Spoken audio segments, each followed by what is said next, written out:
Welcome, episode 4, Lipstick and Logic. Guess who's lipstick, guess who's logic? Naturally, I'm logic. No, you're lipstick. Yeah, we all know you love that lipstick. Well, I am certainly not lipstick. I do love lipstick though. On you. And you know why I love lipstick? Tell me. It's a very important reason. You know what lipstick does is it improves the first impression a woman gives. Yes, it does. Who studied that? Was it Revlon? Well, there's many people that study, many makeup companies have studied, but so have many experts in the science of attraction, which is a world I play in, and that's why I want to talk about today's episode, First Impressions. And I think it's particularly relevant because we just saw an incredible lecture this week that both of us were moved by. You want to tell us about it? Yes, so we were recently in Nashville, and we had the pleasure to hear from someone who's more in Hollywood, working on animated films. He actually created and got the Oscar for the first, basically robotic action figure. He worked on Avatar. He's worked on, I think some of the other James Cameron movies. Right, so Remington Scott. And it was really interesting to see his 20-year trajectory on making people look more, or making artificial animation look more real. And there's a lot that we can take from that. So he takes celebrities, right? Right. And he's trying to take their avatar, but make it come off as looking real. And so in that nuance, there's a lot that we can learn on what makes someone look more natural, because that's what he's essentially trying to avoid, is making someone know that it's not real, that it's not them. He's trying to avoid that. And he covered something called the Uncanny Valley, which is something you've published on. I've published on that as well. So what Remington does, which I thought was really interesting, and I had a chance to meet him, I think it was 2006 on an ad board when he was just getting started, and he puts these data points on a face and captures these celebrities' expressions and emotions, and then he creates an avatar of them. And if you look at it early on, it's a little bit awkward, it's a little bit kind of scary, kind of like, and that's called the Uncanny Valley, where when you look at something, like, it's not exactly human, and it kind of makes you step back for a little bit because it makes you uncomfortable. And the perfect example of that is the Polar Express. If you remember that movie, The Polar Express, where Tom Hanks was made into a character, it actually scared kids and people because it's called the Uncanny Valley, which is a term that was described in the 1970s by a robotist, a Japanese robotist. And it's a term that's well known in that literature, but I've also published on it as it pertains to the unnatural look and what we do with cosmetic fillers and neurotoxins, how our field has to be careful not to put people into that uncanny valley where they start to look unnatural and bizarre, and you kind of step away from them. And other people step away from them. Their first impression of them is uncomfortable. Yeah. It's almost distracting versus attracting. No, it actually is distracting. It makes you feel uncomfortable, and it reduces attractiveness, which is the same exact thing that happens with us, right? Because when you see someone, you're like, wow, she looks really good, but she had something done and doesn't look natural. And all of a sudden, it actually takes away your attraction because, and once again, I've published so much on this, and I'm so glad this is now starting to come to light, but attraction happens at a subconscious level. Right. And when you see something, if you have to think about it, then it's no longer attractive. Think if it's attractive, right. You don't get rewarded. But when you look at something, you're like, oh, wow, that's really beautiful, you get rewarded. And there's this famous study where people were looking at paintings, and they were asked about, do they think it's beautiful? Or they were just looking at the painting, and they were saying, how old is this? Or how old is this person? These are plenty of studies that have been done on first impressions. And anytime you have to look at something and think about it, like, is this person beautiful? Or is that painting beautiful? Or is that glass of wine taste good? You lose the rewards of it. But if you have a glass of wine and you love it, or you look at a person and you think they're beautiful, or you look at a painting and you find it attractive, without me asking you about it, your reward centers in your brain light up. Right. So you do not want to have to think about something beautiful. You want to impart you want to feel that beauty subconsciously. Right, which is so interesting what they're trying to do in Hollywood. I mean, before you know it, the goal is that you're not going to really know if it's someone's double that's doing all the acting or if it's actually them. But right now they're limited. Wait, let's go back to that because you're right. Because he talked about digital DNA, right, which was super interesting, right? Like you have a digital DNA. So there's a digital DNA of Sabrina Fabi. And in fact, one day you might be giving a lecture somewhere. It may not be you. It may be your avatar. Scary. And it's not that far away. Right. But right now it's limited in what a question you asked, which is you're limited by the number of data points that you have on an individual and how many of those data points there are. So that and where they are. And where they are, right? So, and that's, it almost kind of is the same when you apply it to aesthetics. Yes. Like we're limited with in achieving natural looking outcomes, a field that's really only 20 years old since neuromodulators came on the market, so 23, we're limited on also in achieving a natural outcome, like how much we know on whether it's the anthropometric, features of a face, whether you're Asian, Hispanic, African American, as we're learning about how different faces age. So if you're applying the same technique or data points to every single person, independent of age or ethnicity, then perhaps it may look okay on someone and it may not look okay on another. So to your point, he shows now with celebrities in Hollywood, he has so many data points and at particular places on the face which captures the microexpressions. And that's where we're getting to is microexpressions. Yes. And he now can take these people, these celebrities, and you can't tell if they're real or not. Like you're watching a movie, you're not sure if that's really that celebrity or that actor or if it's their avatar. Right. Which is really quite impressive. So now let's come back to us, what we do every single day.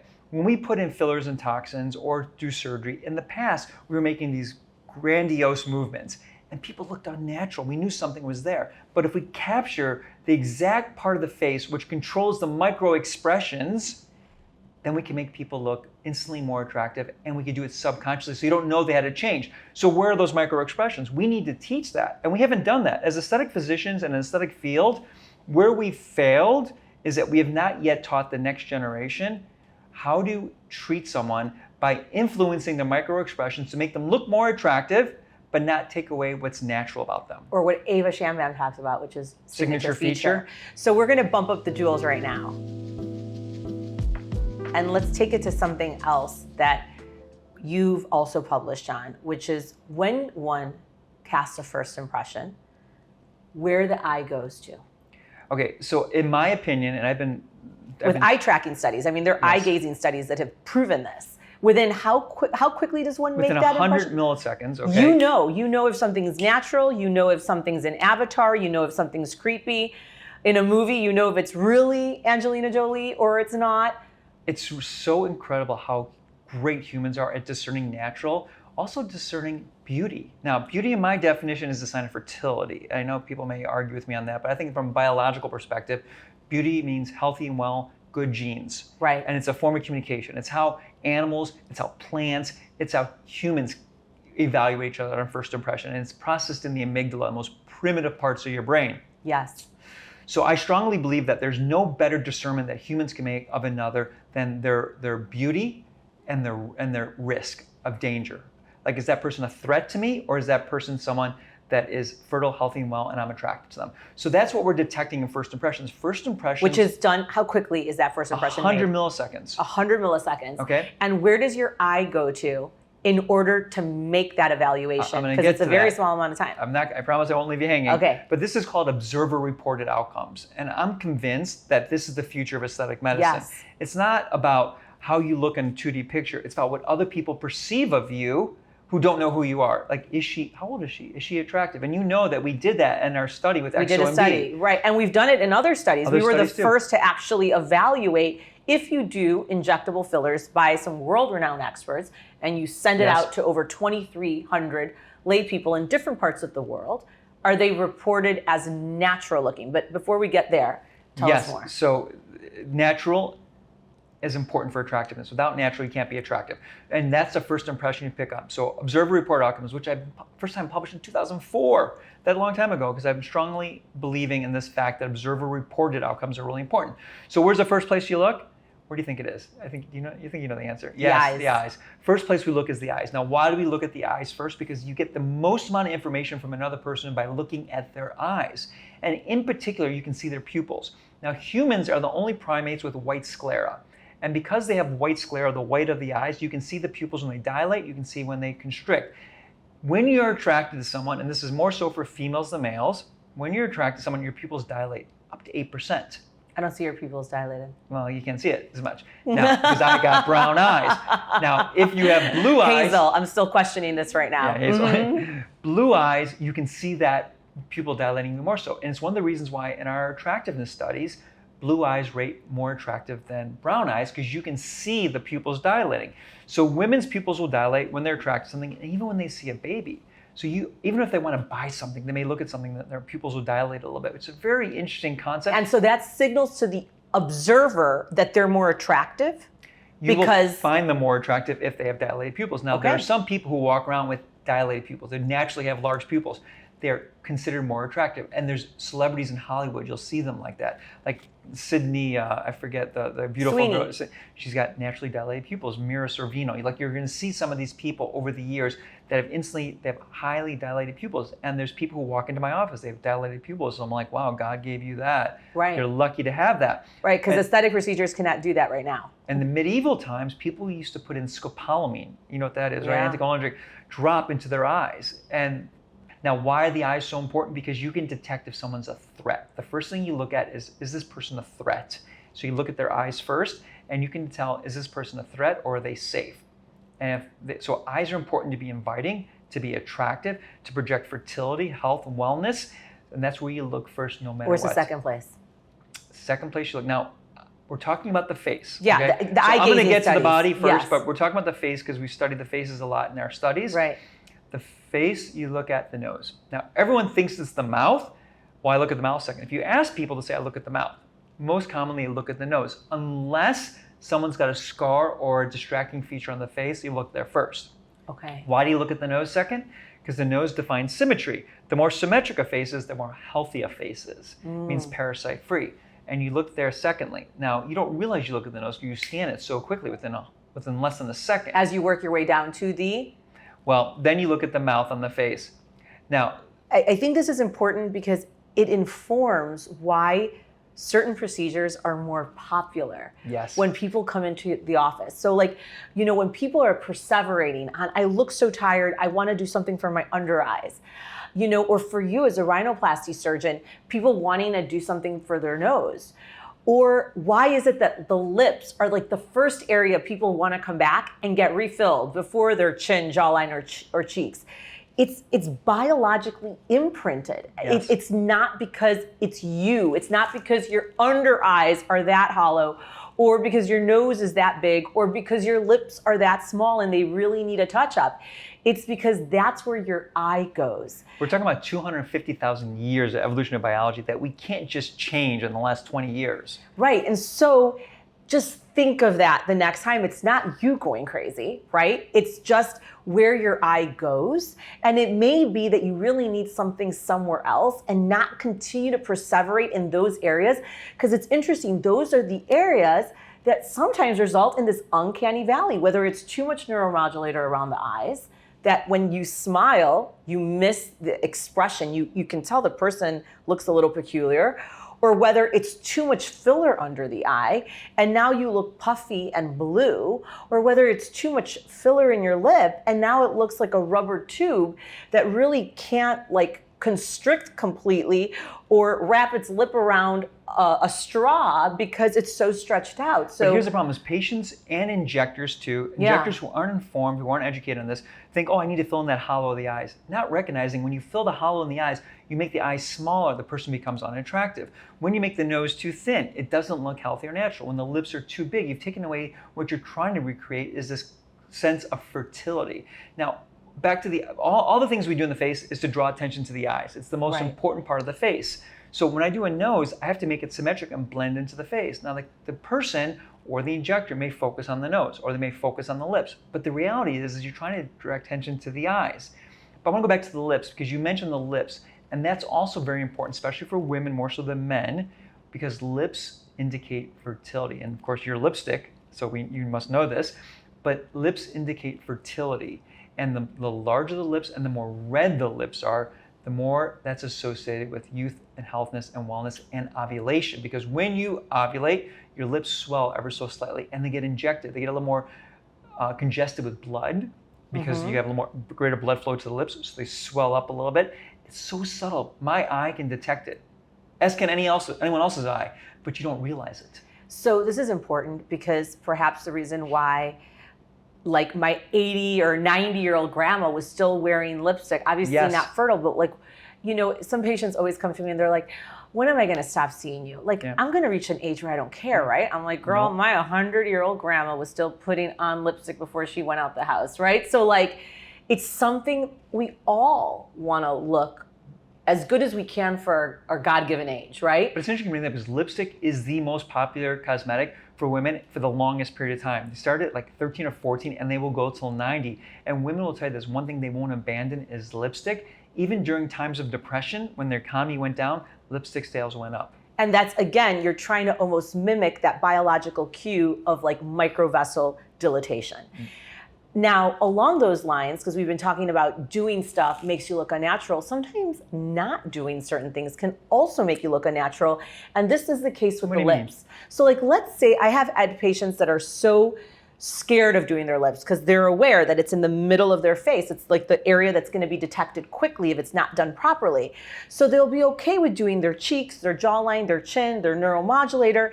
And now everything looks a little bit more youthful than their stated age, right? But then the lips, because you're losing a little bit of subcutaneous fat with age in that area, women develop a little bit of atrophy of the muscle that enwraps the lip, the orbicularis oris. So you lose that border about 30% as you age. So if everything looks youthful and you've done all your lasers to keep that skin looking like it's 20 instead of 50, but your lip is small and it's straight, it's a cue also that's not welcoming and that is not youthful and that is not feminine. So if one's going to invest in everything else, you also have to make the So lip. you're talking about the incongruency between Yes. different parts of the face is looking unnatural. It's not that the lip looks unnatural because you can't make someone you can't create unnatural. Natural is what you're born with. But you can create an unnatural appearance if part of the face is done versus, and something you talk about all the time is the neck and décolleté, Right. which a lot of people don't treat, and they treat the face, and then their neck and décolleté looks sun damaged. Right. It's like doing all your makeup for your face and then leaving your neck and your chest, if exposed, not touched. I mean, that's essentially the effect that you start to get. So sometimes natural, I agree with you, natural is how you're born. So if you start manipulating it, it's not technically natural. But let's say an unperceived treatment is going to look perceived if it doesn't match the rest of the body, the neck, the chest that it's sitting on. So what if someone is 70 years old and they have this fantastic facelift and their face looks tight and pulled and wrinkle-free and a perfect jawline? Do you think that makes them look unnatural according to your logic here?